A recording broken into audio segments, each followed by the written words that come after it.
जय विकास BSc second paper का है। अब देखते हैं जय विकास किसे कहते हैं। जय विकास का अर्थ होता है कि प्राणियों की रचना किस प्रकार हुई है, कैसे हुई है ये देखते हैं। तो हम देखते हैं कि प्राणियों की जो रचना होती है, प्राणियों में होने वाला परिवर्तन होता है, इसके अंतर्गत जीवों में सरल रचना से जटिल रचना का विकास हुआ है। यह कहलाता है जैव विकास या कार्बनिक विकास। जैव विकास या कार्बनिक विकास। जैव विकास के प्रमाण। जैव विकास अनेक प्रमाण प्रस्तुत हैं। पहला तो है शारीरिक तुलनात्मक शारीरिक से प्रमाण। दूसरा है वर्गीकरण से प्रमाण कि कैसे वर्गीकरण किए गए हैं, किस आधार पर वर्गीकरण किए गए हैं। फिर उनकी कार्यकी एवं जीव रासायनिक से प्रमाण। फिर भ्रूणिकी से प्रमाण।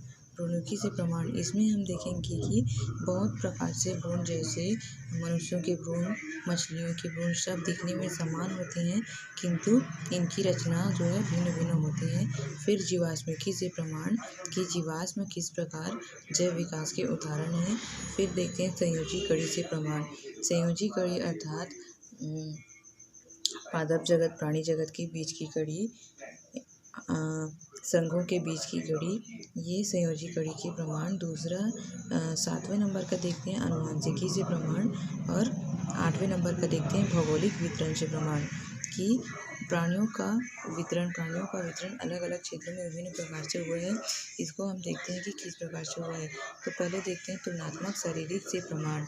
विभिन्न सिद्धांतानुसार वर्तमान में पाए जाने वाले जीवों की उत्पत्ति।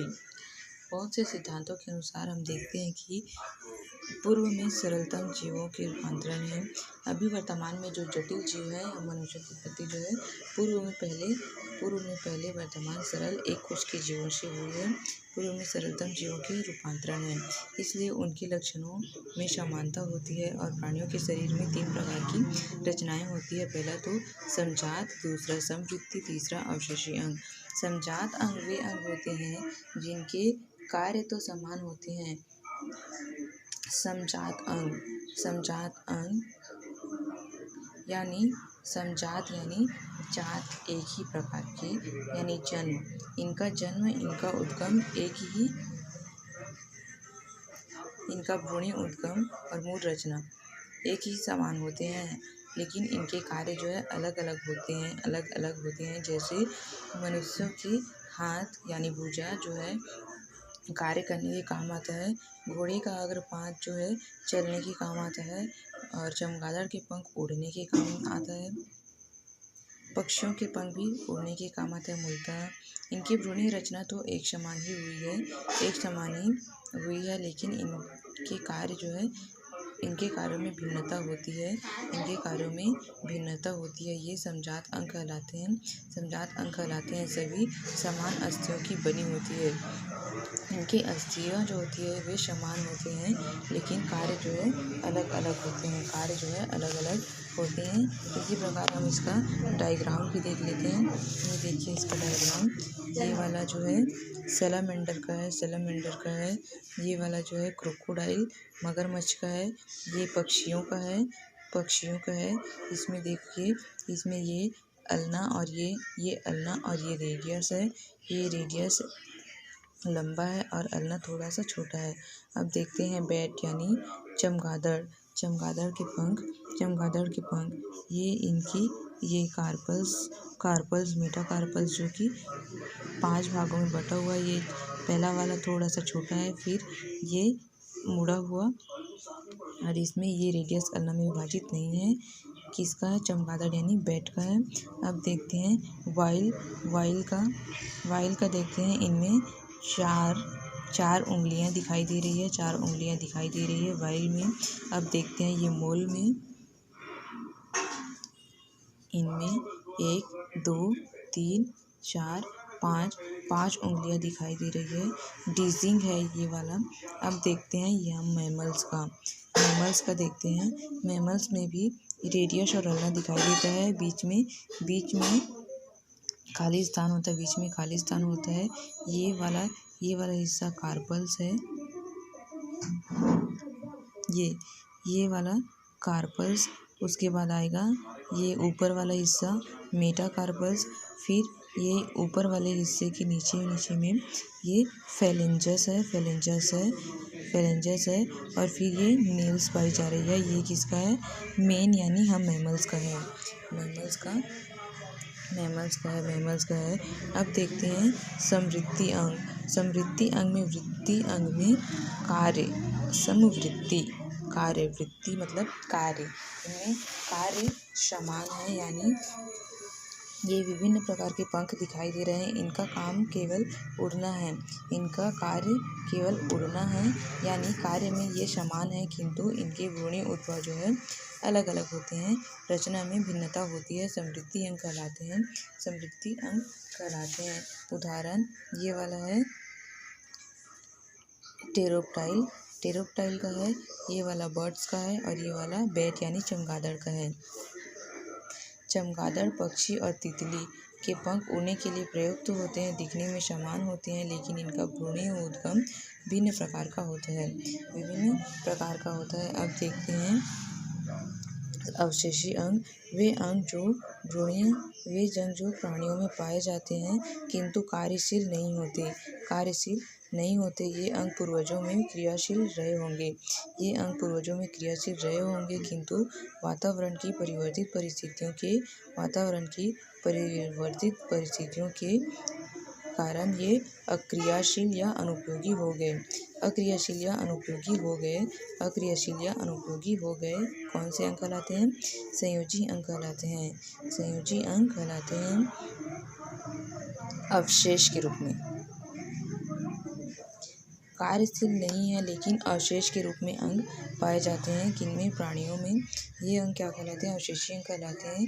ये पूर्वजों में क्रियाशील रहे होंगे, किंतु वर्तमान की परिवर्तित परिस्थितियों के कारण ये अक्रियाशील या अनुपयोगी हो गए। उदाहरण है मनुष्यों के एपेंडेजेस बाह्य कर्ण हैं, और ये शिशुओं में पाए जाने वाले पूंछ, शरीर पर पाए जाने वाले बाल, नेत्र की आंतरिक कोण पर पाई जाने वाली झिल्ली, अक्कल दाढ़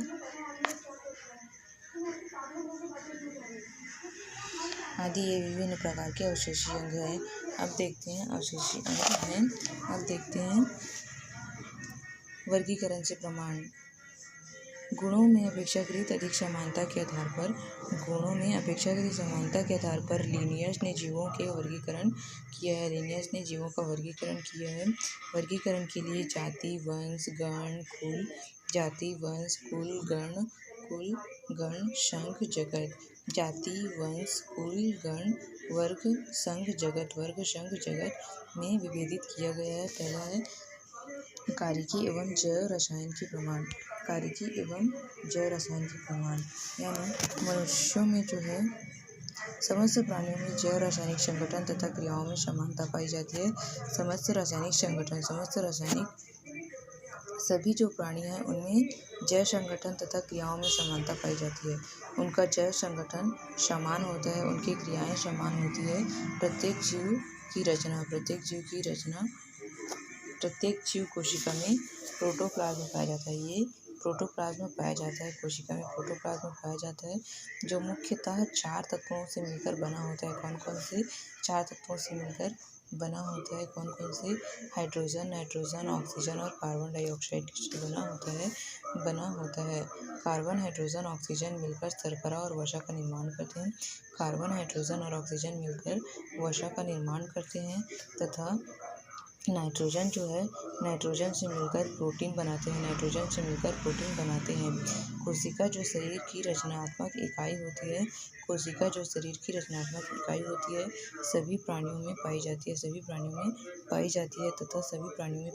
है तथा इनका संगठन समान होता है। कार्य भिन्न होते हैं। प्राणियों में सभी मौलिक क्रियाएं एक समान होती है। एक समान होती है। सभी प्राणियों की कार्यकी रचना समान होती है। कार्यकी व रचनात्मक समान होती है। स्वभाव से समान होते हैं। विभिन्न जंतुओं में पाचक एंजाइम रचना व कार्य एक समान होते हैं। इसके सिद्ध होता है कि प्राणी एक ही पूर्वज से विकसित हुआ है। भ्रौणकी से प्रमाण, जैसा कि मैंने बताया था कि वयस्क प्राणी को हम देखकर तो पहचान सकते हैं, किंतु उनके भ्रूण को देखकर अंतर करना मुश्किल होता है। सभी बहुकोशिकीय जीवों का विकास एककोशिकीय जीवों से हुआ है। प्राणियों में निषेचन के बाद विदलन के फलस्वरूप मोरूला गैस्ट्रूला ब्लास्टूला बनता है। प्राणियों में विदलन के फलस्वरूप निषेचन के बाद विदलन के फलस्वरूप मोरूला ब्लास्टूला फिर गैस्ट्रूला बनता है। इस अवस्था में सभी बहुकोशिकीय प्राणियों का परिवर्धन होता है। गैस्ट्रूला के बाद बनी बहुकोशिकीय अवस्था एक सिलेंड्रेटा जंतु जैसी तथा त्रिस्तरीय रचना प्लेटिहेल्मिंथेस के समान होती है। अब गैस्ट्रूला के पश्चात परिवर्धन में भिन्नता के कारण विभिन्न प्रकार के भ्रूण शिशु और वयस्क बनते हैं। अब प्राणियों की भ्रूणकी से अध्ययन से ज्ञात होता है कि वयस्क प्राणी जितने अधिक निकट होते हैं उनके भ्रूण भी उतने ही अधिक समान होते हैं। इसी प्रकार व्यक्ति वृत्ति जाति वृत्ति की पुनरावृत्ति करता है। व्यक्ति वृत्ति जीव के अंडे से लेकर प्रौढ़ अस्वस्थ तक परिवर्धन से संबंधित होता है, जबकि जाति वृत्ति उसकी पूर्ण जाति को प्रदर्शित करती है। इससे हिकल का प्रजाति आवर्तन नियम कहते हैं या पुनरावर्तन का सिद्धांत कहते हैं।